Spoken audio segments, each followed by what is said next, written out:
DNA news Nashik, शोध सत्याचा। कारणाविना निलंबनाची परंपरा, तहसीलदार संघटना आक्रमक, एकतर्फी कारवाई थांबवा, महसूल अधिकाऱ्यांची जिल्हाधिकाऱ्यांकडे मागणी। निलंबनाच्या वाढत्या घटनांमुळे महसूल व्यवस्थेत अस्वस्थता। राज्यातील तहसीलदार आणि नायब तहसीलदारांवर चौकशीपूर्व निलंबनाच्या वाढत्या कारवाया थांबवाव्यात या मागणीसाठी महाराष्ट्र राज्य तहसीलदार आणि नायब तहसीलदार संघटनेनं नाशिकचे जिल्हाधिकारी जलद शर्मा यांना निवेदन दिलं। राज्यात गेल्या 9 महिन्यात 8 तहसीलदारांवर निलंबनाची कारवाई झाली आहे।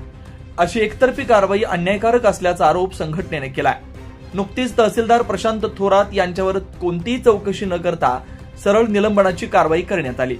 स्थानिक लोकप्रतिनिधींच्या केवळ तक्रारीवरून अधिकार नसतानाही थेट निलंबन करण्याची वाढती प्रवृत्ती प्रशासनात भीतीचं वातावरण निर्माण करत असल्याचा दावा निवेदनात करण्यात आला।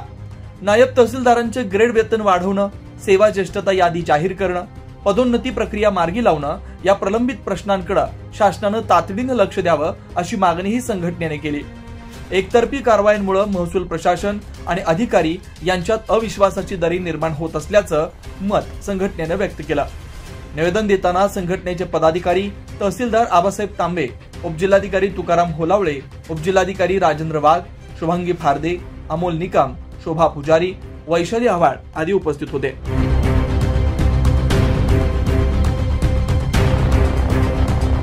Bureau report, DNA news Nashik.